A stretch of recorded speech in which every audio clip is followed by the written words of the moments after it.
Tengo una mala noticia, todavía falta una gráfica. Pero la buena es que solamente falta una. Estas estarán bastante saturados de números, pero bueno, ya saben cómo somos los economistas.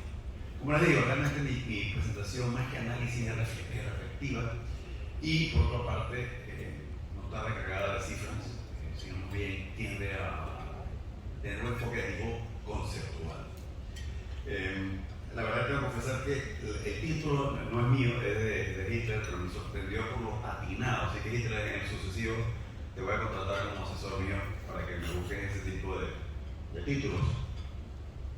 Porque yo creo que el título encierra bastante de lo que yo quiero expresar y compartir con ustedes en este rápido transcurso de 15 o 20 minutos. En ese sentido, ¿necesita un puntero? no, estoy bien. Vamos a discutir entonces cuál es la situación económica de Panamá y su impacto. Y me gusta eso porque en alguna medida ese concepto refleja esa necesidad que en un personal yo he venido insistiendo a lo largo de todas mis intervenciones públicas, esa reconciliación, esa capacidad de una visualización bifocal de lo de ahora y lo del futuro. Y sé que por muchos años, probablemente en muchas presentaciones ustedes han escuchado frases como Panamá vive un momento clave, este es de la coyuntura específica, pero en realidad yo pienso que ahora más que antes, Panamá efectivamente vive una encrucijada. Y lo hace no porque los desafíos que enfrenta son nuevos, sino por la magnitud de los desafíos que estamos enfrentando y la pluralidad de los mismos. Es la confluencia y es la cantidad y es la magnitud de los mismos. Y eso es lo que quiero compartir con ustedes. De modo que el formato de la presentación básicamente persigue precisamente esa visión doble. Eso se puede sacar aquí. Esa visión doble de la situación económica que atraviesa Panamá. Por ende, voy a tocar algunos puntos, de lo que se podría estimar constituir factores de potencial incidencia sobre nuestra economía, tanto en el corto como en el largo plazo. Empecemos por una de las más importantes. En Panamá, el tema de inflación se conoce poco, se habla poco, se enseña poco, se discute poco, se analiza poco y las razones son obvias. Panamá ha sido, por razones ampliamente conocidas, un país tradicionalmente de baja inflación. Sin embargo, no ha estado exento de las mismas. Y si uno hace un análisis muy breve, no lo traje en una gráfica, ustedes pueden apreciar que hay una estrecha correlación entre las crisis, los supply shocks a nivel de combustibles fósiles que vive el mercado mundial y, por supuesto, la inflación que se ha disparado en Panamá. Excepción hecha probablemente desde el periodo cuando se construyó el canal. La inflación, por ende, siempre ha sido de origen externo y no tanto como producto de un incremento en la demanda agregada, que es lo que los economistas definimos como demand pull inflation, a diferencia del cost push inflation, que es más típico de lo que ocurre cuando hay precisamente esos supply shocks del mercado de combustible. Y para ir al grano y no dejarlo de último, inmediatamente yo diría que la inflación representa, por ende, en el 2023, un riesgo relativamente pequeño, tomando en cuenta, uno, que ya se ha dicho, Panamá por naturaleza ha sido un país casi siempre de bajos niveles de inflación, comparativamente hablando, y dos, creo que lo dijo Antonio o alguno de los expositores, aunque la Reserva Federal continúa su proceso de ajustes de las tasas hacia arriba, naturalmente, también el ritmo de esos incrementos y la cuantía de los mismos, naturalmente, parecieran sugerir que pudiera haber una luz del túnel, ¿no? A pesar de que se habló de que el empleo en Estados Unidos sigue siendo alto y que hay algunas tendencias coyunturales muy específicas que nos indican que el empleo de Estados Unidos, a pesar de que está en sus niveles históricamente bajos de 3.5, todavía sigue siendo un mercado relativamente fuerte. Yo veo eso como un indicio claro de dos cosas. Primero, que efectivamente la inflación pudiera estar llegando a nivel mundial a un punto de declive. De hecho, como pueden ver, el forecast del Banco Mundial, del Fondo Monetario, es que A diferencia del 2023, cuando la inflación fue de 8.8, en 2022 se esperaría que para este año sea de 6% y tanto. Y creo que lo mencionó Antonio también, y eso podría ser un indicativo de que los temores de recesión quizás no sean tan fundados como lo pudieran haber sido hace unos meses atrás. En otras palabras, todo parece indicar que a pesar de lo pujante que sigue estando el empleo en Estados Unidos, y basado en otros indicadores, todo esto pareciera señalar que pudiéramos efectivamente estar aproximándonos hacia un escenario en donde se va a evitar lo que algunos llamarían un hard landing, en el término que se usó antes, y que estamos más bien de cara a lo que se podría definir como un soft landing. Si hay una recesión sería relativamente corta y no tan profunda. A eso vamos, nosotros encaminamos. Ahora bien, ustedes ya magnífico, gracias por el análisis coyuntural que hay de lo estructural. Y regreso al principio, creo que todos admitimos que efectivamente Panamá es un país que es altamente volátil a la inflación en virtud de que no produce ningún producto de combustibles fósiles como tal. Por otro lado, si bien somos un país que somos tradicionalmente de una baja inflación, creo que la experiencia que se vivió, si nos dan en cuenta que pudiera haber otros factores, la experiencia que se vivió en julio del año 2023 nos demuestra con algún grado de claridad que si bien somos un país de baja inflación, también somos un país muy sensible frente a variaciones en el precio. Y podríamos entrar en toda serie de especulaciones psicológicas, sociopsicológicas o socioeconómicas del tema. Lo cierto es que la percepción es que somos un país sensible a la inflación, precisamente, entre otras cosas, porque no estamos acostumbrados a ella y podríamos especular que hay otros factores, ¿no? Eso sería muy importante, y por ende creo que es importante que Panamá tome en cuenta desde el punto de vista del desarrollo de políticas de largo plazo. Y a mí, me parece, creo que lo más importante es tomar en cuenta que Panamá tiene control sobre parte del problema, sobre otros no. Panamá no puede naturalmente controlar cuál es el precio internacional del crudo o del gas para esos efectos, pero sí puede desarrollar una campaña activa desde ya el desarrollo de energías alternativas.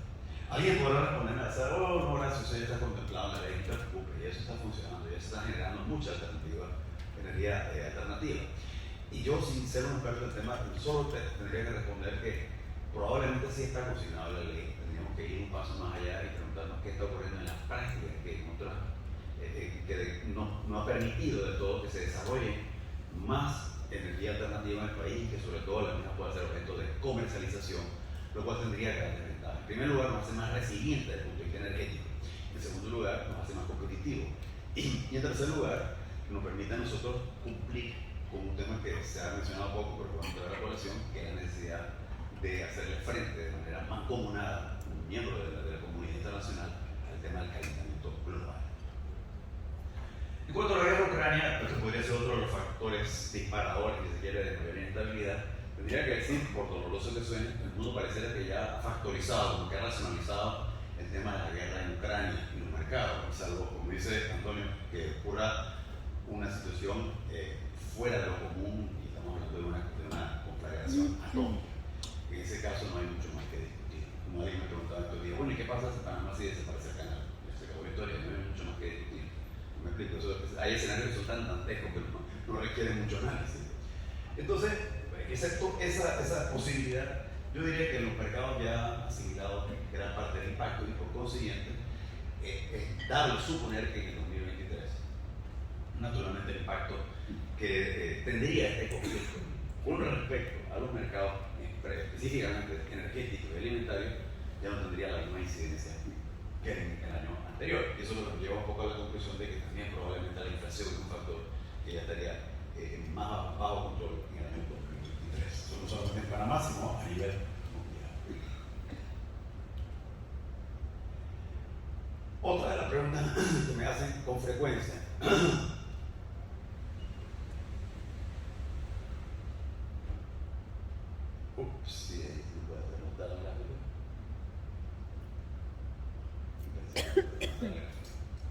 Bueno, bien. Sobre el tema de la tasa de interés, lamentablemente tenía una gráfica que no la tengo más ahora. Pero lo cierto es que si bien es cierto que en Estados Unidos hay una tendencia hacia el alza en las tasas, que también señalan, eso parece estar próximo a llegar a su punto máximo. Los especialistas calculan que una vez la tasa llegue a 5%, 5,5% a lo máximo, y ahora mismo está en 4,75%. Estamos hablando del discount rate en Estados Unidos. Probablemente esa sea la meta, en principio, conceptualmente, que se requiere para que progresivamente la inflación norteamericana empiece nuevamente a descender de lo que ellos llamarían, constituye el target o la meta específicamente de la Reserva Federal y del Tesoro con respecto al 2% de la inflación, que es lo que se busca como un factor de política en Estados Unidos en materia monetaria. Lo que sí puedo, lo otro, lamentablemente, no lo tengo aquí, es una gráfica que nos refleja a nosotros buenas y malas noticias con respecto a las tasas de interés a nivel mundial y su incidencia en Panamá. Por un lado, todo indica que las tasas de interés en Panamá son mucho menos volátiles de lo que son a nivel del discount rate. Entonces tiene grandes variaciones en el Federal Reserve Discount Rates. Por otro lado, tiene una situación en Panamá de relativa estabilidad, por lo menos en cuanto a las principales tasas de interés, que incluye el mercado hipotecario, el mercado comercial, etc. Esa es la buena noticia. Por consiguiente, la trayectoria histórica es que las alzas en las tasas de interés a nivel de Estados Unidos han ocasionado pequeñas alzas en la tasa de interés del mercado local. Muy pequeño, eso es exactamente lo que está ocurriendo ahora. Por ende, si quieres ponerlo en términos estadísticos, como he dicho, económicos, estamos hablando de que la tasa de Panamá es relativamente inelástica con respecto a la tasa de interés de la Reserva Federal. Eso es buena noticia. Y eso debería hacernos suponer que, por consiguiente, si bien puede haber un aumento de la tasa, y ya se están dando en Panamá, las mismas no tendrían la misma proporción o el nivel de magnitud que la tiene en Estados Unidos. Esa es la buena noticia. La mala noticia es que lo que es válido en el sentido de que las tasas aumentan allá bastante y acá no, también ocurre exactamente lo inverso. Dicho de otra forma, cuando las tasas en Estados Unidos bajan y eventualmente van a bajar, históricamente lo que se puede apreciar es que Panamá tampoco varía. Lo cual naturalmente crea un gran spread y una pregunta naturalmente de por qué en Panamá las tasas no se ajustan de forma un poco más similar a lo que ocurre en Estados Unidos. Y alguien podría responder, Horacio, eso es bien sencillo, eso no tiene que ver con las tasas de la Reserva Federal, eso tiene que ver con los depósitos y el nivel de depósitos en Panamá, y uno podría hacer el análisis y decir, bueno, sí, mira, sí hay una relación, pero la pregunta sigue en el aire. ¿Por qué suben allá? ¿Por qué allá bajan y acá disminuyen? Tampoco. Sea como fuere, yo creo que efectivamente, desde el punto de vista de una visión de largo plazo, es evidente, por consiguiente, que para mí una de las tareas de política de Panamá en materia de tasas de interés es naturalmente fomentar la competencia en el mercado bancario. Y estamos hablando específicamente de FinTech, lo digo con nombre y apellido. Yo creo que hace tiempo que Panamá se discuta no solamente una ley de criptomonedas, sino también de FinTech. E inclusive en otros países la experiencia demuestra que eso no representa ni siquiera una competencia para los bancos, porque los bancos en otros países han logrado desarrollar su capacidad de servir este tipo de target, y eso es lo que llevaría a lo que alguien utilizó hace un momento una expresión cuando se hablaba de inclusión financiera, porque FinTech precisamente, si se maneja debidamente, no incrementa de forma dramática los riesgos ni la solidez del sistema bancario, y sí, no obstante, incrementa de forma significativa el acceso que tienen grupos de menor ingreso, grupos de emprendedores pequeñas, medianas, microempresas. Y por supuesto que eso tiene una naturaleza tremendamente incluyente. Se mencionó hace un momento la lista que se considera naturalmente. El Ministerio de Economía y Finanzas, el señor ministro, ha planteado en un momento dado que Panamá va a cumplir, lo ha reiterado este año, con salir de la lista que dice. Y todos sabemos que detrás de eso, naturalmente, eso exige una serie de consensos y de acciones muy específicas en Panamá, que no voy a mencionar ahora mismo, porque las expectativas son que eventualmente el país pueda cumplir y pueda mantener su grado de inversión. Yo diría que naturalmente esto tiene una incidencia grande en el corto plazo, por razones ampliamente conocidas, podría encarecerse el crédito, etc.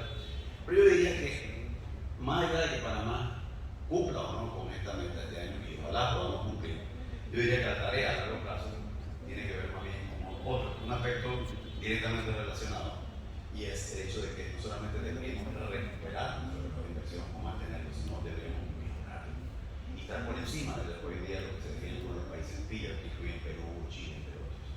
No debería haber ninguna razón que impida en realidad que Panamá pudiera mejorar eso y que a la misma vez pudiera no solamente recuperar en la plenitud su reputación, sino que la mantenga y la profundice, y que Panamá jamás tenga que repetirse una situación como la acontecida con respecto al Panamá Papers.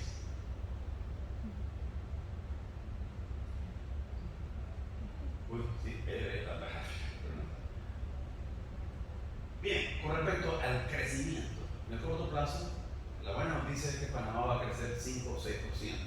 Y como se ha dicho ampliamente en esta sala y en otras donde se analiza la economía, eso es bueno. Y es bueno, entre otras cosas, porque naturalmente coloca a Panamá por encima de la región y coloca a Panamá en una posición cómoda de crecimiento sostenido.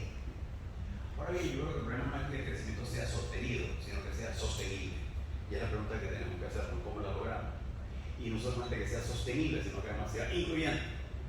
Y por ende, eso me lleva a la reflexión de que yo creo que en Panamá necesitamos, por un momento, alejarnos del permanente la observación y atención que se le brinda al crecimiento anual. Tenemos que ver el tema más allá, en el sentido de que tú puedes tener un crecimiento de 5 o 6% que es tremendamente aceptable, pero eso en sí mismo no es garantía de desarrollo ni de crecimiento sostenido ni sostenible. En otras palabras, tenemos que buscar algún mecanismo, dado que, si bien es buena noticia que Panamá va a crecer 5 o 6%, también es cierto que Panamá tiene una serie de problemas que se han venido acumulando y son problemas que ahora van a exigir solución con menos crecimiento. Así que si lo ves en términos de problemas vis-a-vis crecimiento, tenemos por delante el gran desafío de cómo hacemos que ese crecimiento de 5 o 6%, que es indudablemente bueno, envidiable, también permita lograr otros objetivos de manera paralela, como por ejemplo una mayor inclusión social, una mayor equidad, como ya se ha venido diciendo, un mejor sistema de salud, un mejor sistema de educación pública. ¿Cómo hacemos eso con menos crecimiento? Y eso es lo que nos lleva a la reflexión de que en alguna forma, yo digo con el mayor respeto por un país al que amo y donde son mis hijos, en Panamá tenemos una especie de adicción al crecimiento. Si nosotros estamos creciendo 7, 8, 9%, sentimos que estamos creciendo, y eso es tremendamente delicado. Tenemos que acostumbrarnos a la idea de que 5 o 6% es un excelente crecimiento, porque si no tomamos medidas paralelas, el tema es que no estamos logrando la calidad de vida de este país. Por ende, yo creo que a largo plazo una de las grandes tareas es, primero, cómo se generan nuevos motores de crecimiento, y en segundo lugar, cómo logramos un sistema económico en donde haya mucho más spillovers, donde se riegue el impacto beneficioso de este modelo. Yo diría que eso es lo más importante, y lo otro es el tema del año preelectoral, y en donde yo solamente tendría la siguiente reflexión, y al respecto voy a hacer una gráfica que lo demuestra más adelante. Pero con frecuencia la gente me dice: ¿y qué hay de la elección? ¿Tú crees que la elección pueda tener un impacto? Y la verdad es que si haces un análisis histórico de la relación que hay entre años preelectorales y crecimiento económico, te das cuenta que no hay un patrón discernible que nos dé a nosotros una relación causa-efecto. Es decir, no puedes aseverar con certeza que el año preelectoral siempre redunda en más crecimiento o menos crecimiento. Quizás si hacemos un análisis un poquito más pormenorizado por sector, alguien podría encontrar algún tipo de patrón. Es decir, mira, sí, en época preelectoral este es un sector que se beneficia más y otro menos, pero si lo ves desde el punto de vista agregado, yo diría que no hay nada que nos permita a nosotros afirmar de forma categórica que el año preelectoral tiene o no X o Y incidencia sobre el devenir económico nacional. Yo diría que esas son mis reflexiones más importantes, y donde sí me parece que hay un mayor elemento de cuidado, si se quiere, no es tanto si el año es preelectoral o no, sino la discusión que se van a tener de las distintas propuestas. Y en ese sentido hay factores que hay que abordar indistintamente a la situación política, como por ejemplo la necesidad de atacar el problema del programa de invalidez, vejez y muerte. Es un tema que, si bien desde el punto de vista calendario requiere una solución inmediata, también es cierto que requiere una solución consensuada. Y el peligro para mí del periodo preelectoral es precisamente que esta discusión se desvíe hacia posiciones que son absolutamente inviables desde el punto de vista técnico. Y esa es la reflexión. Muchísimas gracias.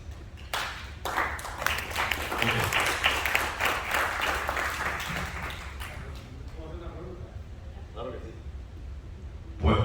Puede, adelante. No necesito micrófono. Usted no necesita un micrófono. Felicitando por la buena presentación. ¿Se quita un micrófono? Creía que tenía la voz más fuerte, pero no. Ya parece que la cosa no va a dar. Bueno, quiero felicitarte, gracias por tu presentación. Gracias, uno de los economistas más destacados de Panamá. Yo lo conocí, trabajamos juntos en FNEF por muchos años. Sobre todo lo que me gusta de Horacio es que es muy balanceado. Ni izquierda ni derecha, todo lo contrario. Bueno, yo lo que quería preguntarte, Horacio, para aprovechar tu talento y tu experiencia, es cómo tú ves el tema del IBM, del Fondo de Validez de ese muerto, que yo creo que es el reto más importante que tiene Panamá en este momento. O sea, estamos hablando de que vamos a confrontar un déficit del que estamos hablando como para el país. Vamos a confrontar un déficit de 1.500 millones el próximo año, en creciendo. En unos años va a crecer como 200 millones más. O sea que tenemos que buscar una manera de financiar ese déficit, de ajustar el programa de seguro social de la manera que sea balanceado. A pesar de que logremos un programa balanceado, va a haber unos años de transición que vamos a tener que financiar de alguna manera. Entonces yo quería escuchar tu pensamiento, Horacio, si puedes, ¿no? Si te incomodo. No, para nada. Yo respondería apelando un poco a mi experiencia personal, Fernando, como tú sabes. Este servidor tuvo la tarea de participar bastante activamente en la reforma de la Caja de Seguro Social que se dio durante el gobierno del presidente Martín Cortijo. Sí, y estuve bastante cerca de René Luciani. Yo puedo comentarle un poquito lo que yo creo que fueron los aciertos y desaciertos de ese momento. Y de ahí quizás ustedes pudieran establecer una transpolación, lo que vive el país, ¿no? Igual que entonces era apremiante y ya era irreversible el proceso. Estábamos muy cerca de un periodo donde se entraba ya no solamente en un déficit operativo, sino un déficit actuarial. Primero. Segundo, la experiencia inicial fue tremendamente fallida, ¿verdad? ¿Y en qué consistió el fallo? Consistió en que quienes trabajaron en esa propuesta, y no voy a mencionar nombres porque todos son tremendamente amigos míos, los respeto profesionalmente, plantearon una solución que era excesivamente técnica y era excesivamente ambiciosa. Digamos, lo central de aquella propuesta era que no solamente resolvía el problema por 15 años, sino por 30, 35 años. Cuando el gobierno trató de presentar esa propuesta ante la opinión pública, yo recuerdo que yo mismo me regresé a donde mi jefe y le dije: yo necesito la plata, pero no me mandes más porque voy a tener que renunciar. Casi me tiran piedra literalmente de lo que fui a presentar esta propuesta. ¿Qué fue lo que ustedes me tiraron allí? Y cuando empezaron a explicar, yo entendí por razón casi me matan. La edad de jubilación era excesivamente alta, el cambio, los aportes, en fin, para que entrar en detalles. En ese momento el gobierno recapitula y saca la propuesta nuevamente, la pone en suspenso si se quiere, y plantea lo siguiente: una convocatoria de un gran diálogo nacional. Primero pasamos a una etapa donde nos desgastamos con 2 o 3 gremios, y es un tremendo desgaste. Pero después de eso el gobierno dijo: suspendo el efecto de la ley, de la medida o de la discusión de la misma, y la someto a la discusión en la mesa. ¿Qué ocurrió? Creo que fue los factores que permitieron que aquello fuera un proceso relativamente exitoso. Primero, el reconocimiento de que no era un problema técnico, sino que era un problema técnico-político. Y eso es fácil decirlo, habría que explicar de qué se trata. Pero es buscar una reconciliación entre ambos mundos, ¿no?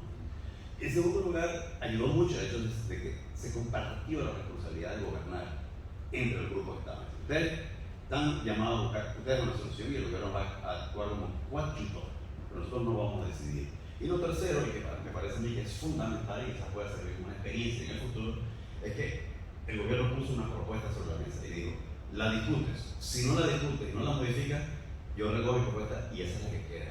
Así que siéntate en la mesa, modifícala y modifícala ahora. Eso no evitó que se produjera un diálogo y se produjeran discusiones interminables, recuerdo, y que algunos gremios que no quieren una solución tratasen de desgastar la mesa. Pero al final, digamos, la participación amplia, sector privado, sector público, gremio privado, gremio público, gremios laborales, gremios empresariales, etcétera, fue lo que de alguna forma viabilizó desde el punto de vista político lo que de otra suerte hubiera sido una solución meramente técnica. Esa experiencia que puedo cuenta Fernando. Yo creo que habría que ver de esas cosas que faltaron ahora y cuáles podrían introducirse como elemento de cambio. ¿Cómo llegaron al sistema mixto? ¿Cómo lograron convencer a los trabajadores de entrar en un sistema mixto? Excelente pregunta, pero principalmente tendría que ser a través de un consenso, a través de un proceso continuo, no quiero decir de confrontación, pero donde básicamente el planteamiento era, bueno, pero ustedes qué proponen. Y al final te das cuenta que muchas veces las propuestas, no había tales propuestas, que solamente había una actitud de rechazo o de propuestas que eran absolutamente inviables, como por ejemplo aumentar la solidaridad.